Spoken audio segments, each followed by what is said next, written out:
Hello বন্ধুরা, তোমরা সবাই কেমন আছো? আশা করি তোমরা সবাই খুব ভালো আছো। আমিও খুব ভালো আছি। আজ করছি চিংড়ি মাছের বড়া করে ঝোল। সেটার জন্য আমি প্রথমেই একটা পাত্রে কুচনো পেঁয়াজ আর লবণ দিয়ে ভালো করে এটাকে মেখে নেব, যাতে পেঁয়াজের মধ্যে থাকা রসগুলো বেরিয়ে আসে।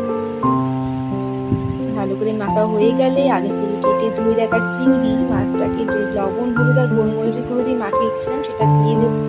দেয়া হয়ে গেলে একটা ডিম ফাটিয়ে দিয়ে দেবো, একটু বেসন, একটু ধনের গুঁড়ো, জিরের গুঁড়ো, একটু মিট মশলা, একটু ম্যাগি মশলা আর গোলমরিচের গুঁড়ো, রসুন কুচি, লঙ্কা কুচি, একটু সামান্য চিনি আর একটা কাঁচা আলু গ্রেট করেছিলাম, সেটা দিয়ে ভালো করে মেখে নিতে হবে। যত সুন্দর মাখা হবে বড়াটাও ঠিক ততটা সুন্দরই হবে। সেইভাবে মেখে নেব।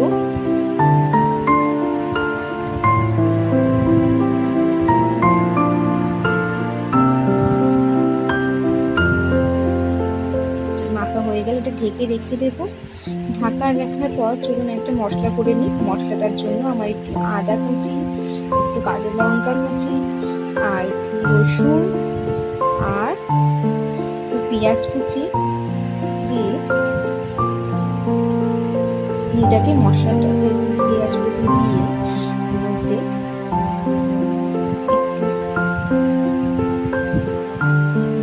একটু জিরের গুঁড়ো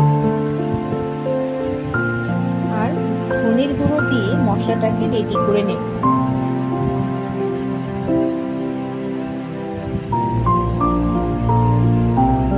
ততক্ষণ এবার বড়াগুলোকে ভেজে নিই।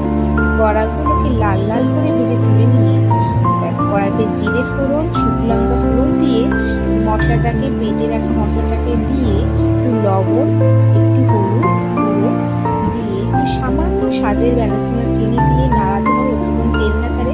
তেলটা ছেড়ে উঠলেই মশলা থেকে দিয়ে দিতে হবে উষ্ণ গরম জল।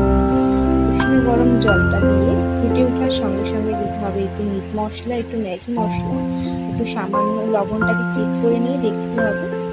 দেওয়ার পরে বড়াটা দিয়ে ব্যাস একটু সামান্যভাবে হালকা নেড়ে চেড়ে রেখে দিতে হবে। বেশি নাড়া যাবে না, কারণ বড়াটা চিংড়ি মাছের বড়া যেহেতু ভেঙে যেতে পারে, তাই এটাকে ঢেকে রেখে দেবো কিছুক্ষণের জন্য। ব্যাস ঢাকনা নামিয়ে একটু গরম মশলা দিয়ে নামিয়ে নেব। নামিয়ে নিলেই রেডি আমাদের চিংড়ি মাছের বড়ার তরকারি।